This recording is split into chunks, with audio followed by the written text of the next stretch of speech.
Makanya Sayyidina Umar itu kalau disuruh mikir Islam itu nggak mau betul. Masyhur itu dalam tarikh. Umar mimpin itu sukses, banyak futuhat. Singkat cerita akhirnya orang tuh kelangenan, wah kalau Umar meninggal kayak apa. Sehingga Abdullah bin Umar setiap jalan-jalan tuh dibully, kalau sekarang dibully. Ya Abdullah bin Umar, bapak kamu itu gimana? Sudah sepuh mau meninggal kok tidak suksesi.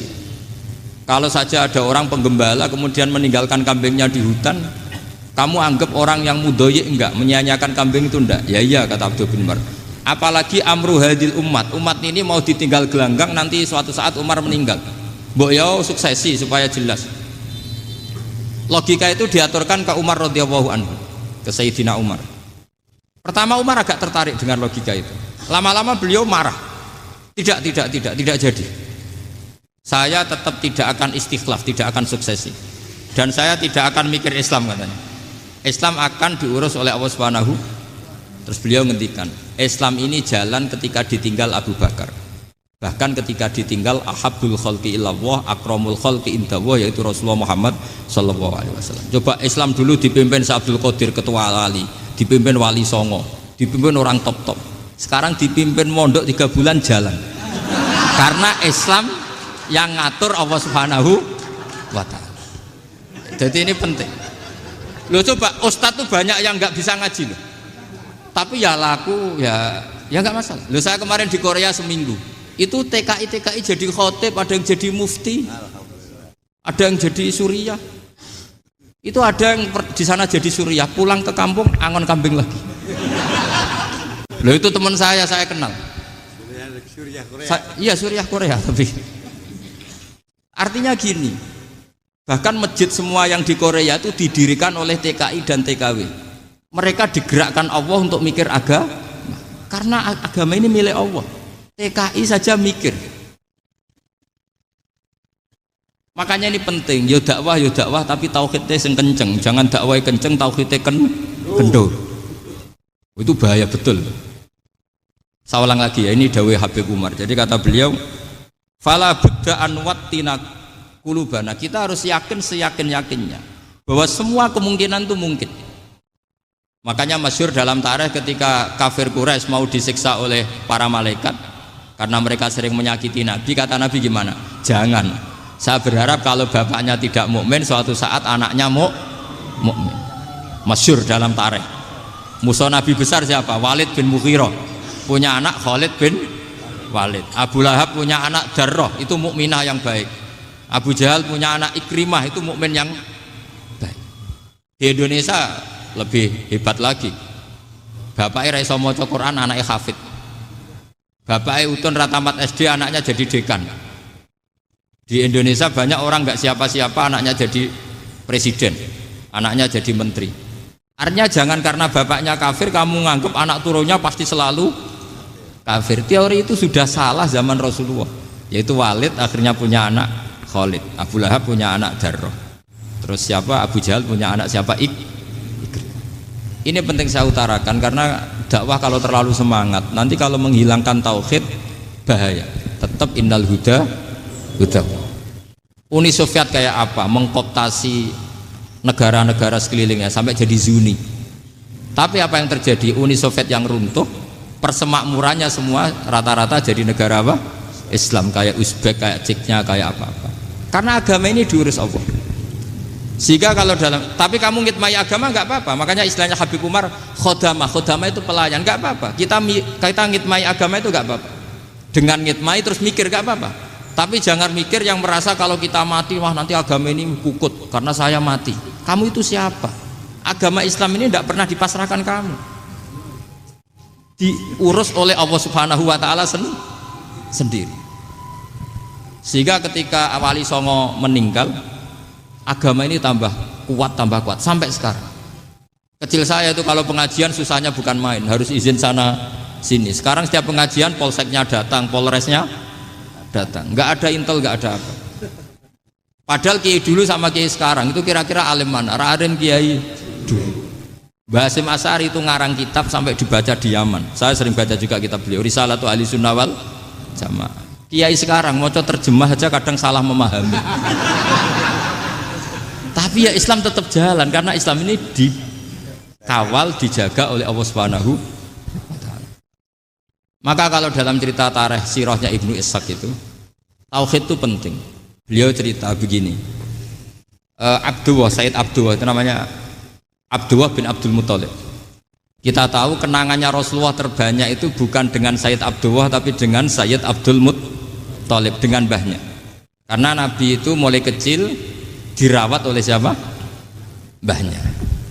Yaitu yang disebut Nabi ketika 2 bulan kan abahnya sudah meninggal. Ya saya baca ya, pakai bahasa Arab biar jadi bid'ah. Nanti kalau bahasa Indonesia ada bid'ah. Tidak betul tuh.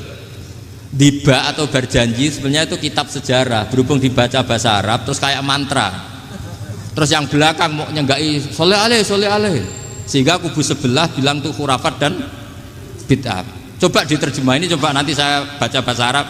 Walamma tamma min hamli syahroni ala masyuril aqwalil marwiyatu fiya bil madinati abuhu Abdullah wa kana qad istaza bi akhwalihi bani adi minat taifatin najariyah wa makatha syahron saqiman yu'anu nasukmahu wasakwa. Terus di pojok sana bilang soleh aleh, pasti kubu sebelah yang liwat, wah itu khurafat bid'ah karena dianggap mantra. Padahal artinya coba sampean baca bahasa Indonesia. Ketika hamil Rasulullah umur 2 bulan, abahnya meninggal di kota Abwa.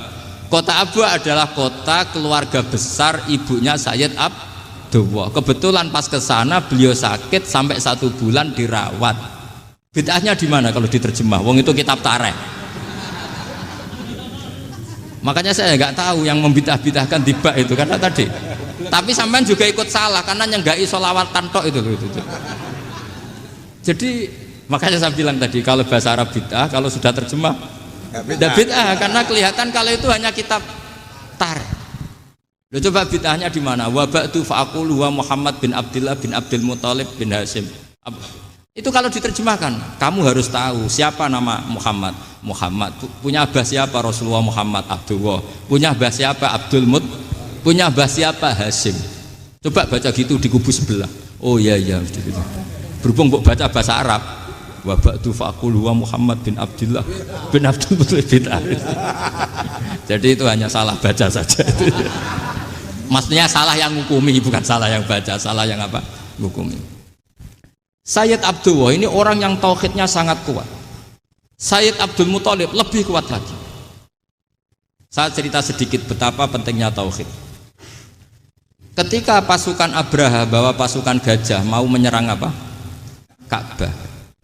Itu sebelum menyerang itu semua aset-aset milik orang kafir Quraisy, milik orang Quraisy lah. Itu ditawan, diambil. Termasuk milik Sayyid Abdul Muthalib, milik Abdul Muthalib.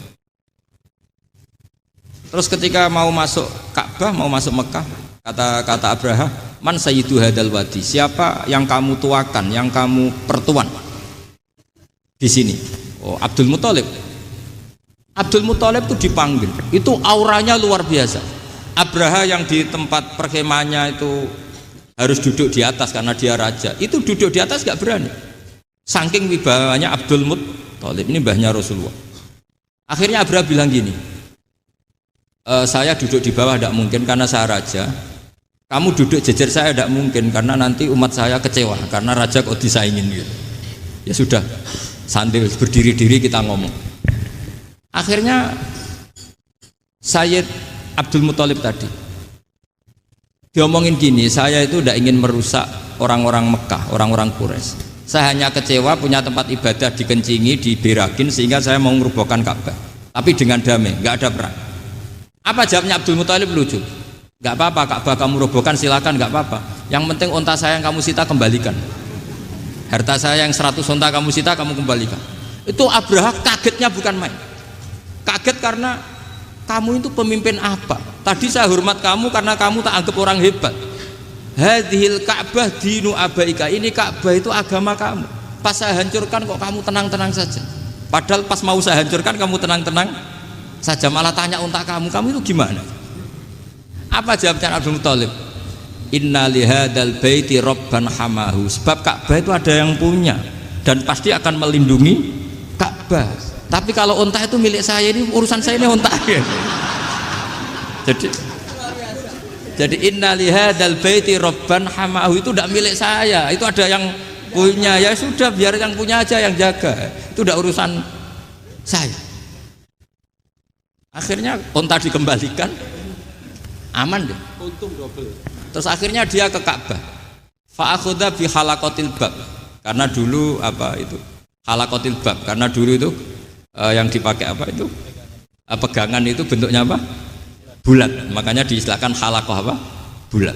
Kalau sekarang halaqah ilmiah itu seminar. Tidak. Halaqah itu buruhi lain lagi. Ya. Pegang terus bilang gini, kata Abdul Muthalib, ya Allah, Ka'bah ini mau dihancurkan oleh Abraha, Ka'bah ini milik kamu. Saya mau ke gunung, mau melihat apa yang kau lakukan terhadap orang yang mau merusak Ka'bah. Terus Abdul Muthalib bilang ke umatnya, wa ya qaumi, ayo kita ke gunung melihat ma fa'ala rabbuna, apa yang akan dilakukan Tuhan kita terhadap orang yang mau menghancurkan Ka'bah. Jadi santai saja, santai. Terus Abdul Muthalib naik gunung sama orang-orang Quraisy, Abraha datang mau merusak Ka'bah, terus terjadi alam taro kaifa fa'ala rabbuka bi ashabil fil, itu melihat, dan betul Ka'bah dijaga Allah. Islam juga gitu, ketika Islam dikooptasi Uni Soviet, semua ulama, semua wali perasaannya hanya nunggu kehancuran Uni Soviet, karena pasti agama ini dijaga Allah.